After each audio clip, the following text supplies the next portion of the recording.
ਗਜ਼ਲ ਦੇ ਥੋੜੇ ਜਿਹੇ ਸ਼ੇਰ ਨੇ ਕਿ ਮੇਰੇ ਪੱਲੇ ਕੀ ਛੱਡਿਆਈ, ਵਾਹ। ਤੇ ਵਾਂਗੂ ਮੇਰੇ ਕੀ ਪੱਲੇ ਕੀ ਛੱਡਿਆਈ, ਛੱਡਿਆ ਈ। ਮੇਰੇ ਹਾਏ ਹਾਏ। ਪੱਲੇ ਕੀ ਵਾਹ ਵਾਹ। ਛੱਡਿਆਈ, ਆਟੇ ਵਾਂਗੂ ਪੀ ਛੱਡਿਆਈ, ਓਹ ਹਾ ਪਾਏ ਘੇਰੇ ਭਾਵੇਂ, ਹੂੰ। ਜ਼ੁਲਮਾਂ ਪਾਏ ਘੇਰੇ ਭਾਵੇਂ, ਜੀਵਨ ਵਾਲਿਆਂ ਜੀ ਛੱਡਿਆਈ। ਕਿਆ ਵਾਹ ਜੀ ਬਾਤ। ਵਾਹ। ਪ੍ਰਿਆ ਜੀ, ਵਾਹ ਵਾਹ ਜ਼ੁਲਮਾਂ ਬਈ ਵਾਹ। ਪਾਏ ਘੇਰੇ ਭਾਵੇਂ, ਜੀਵਨ ਵਾਲਿਆਂ ਜੀ ਛਡਿਆਈ, ਯਾਰ ਦੀ ਇੱਕ ਮੁਸਕਾਨ ਦੀ ਜ਼ਹਿਰ ਗਮਾਂ ਦਾ ਪੀ ਛੱਡਿਆਈ।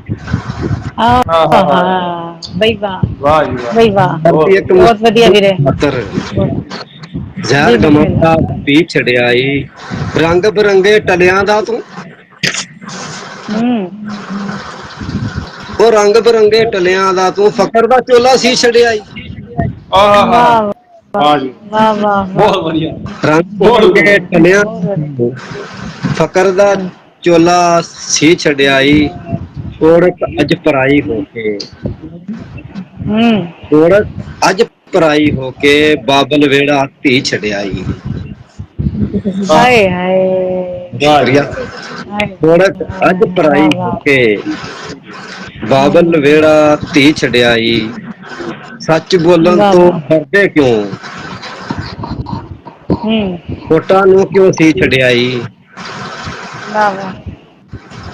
ਸੱਚ ਬੋਲਣ ਤੋਂ ਡਰਦੇ ਕਿਉਂ, ਹੋਠਾਂ ਨੂੰ ਹੂੰ। ਸੀ ਛਡਿਆਈ। ਮਤਲਬ ਲਿਖਣਾ, ਵਾਹ। ਸਫਦਰ ਆਪਣੇ ਜੀ ਬਿਸਮਿਲ੍ਲਾ। ਰਾਹੀਂ, ਹੂੰ। ਸਫਦਰ ਆਪਣੇ ਅੱਖਰਾਂ ਰਾਹੀਂ, ਮਾਰ ਬੁਰੇ ਦਾ ਬੀ ਛਡਿਆਈ। ਮੇਰੇ ਪੱਲੇ ਵਾਹ ਵਾਹ ਵਾਹ ਜੀ ਵਾਹ। ਵਾਹ। ਬਹੁਤ ਸ਼ੁਕਰੀਆ। ਵਾਹ ਵੀਰੇ ਵਾਹ ਵਾਹ ਮੇਰੇ ਵਾਹ ਵਾਹ ਪੱਲੇ ਵਾਹ। ਮਾਲਿਕ ਤੁਹਾਨੂੰ ਹਯਾਤੀ ਅਤਾ ਕਰੇ। ਵਾਹ ਆਟੇ ਵਾਂਗੂ ਬਹੁਤ ਪੀ ਵਧੀਆ। ਛਡਿਆਈ। ਬਹੁਤ ਵਧੀਆ। ਤੇ ਕਿਆ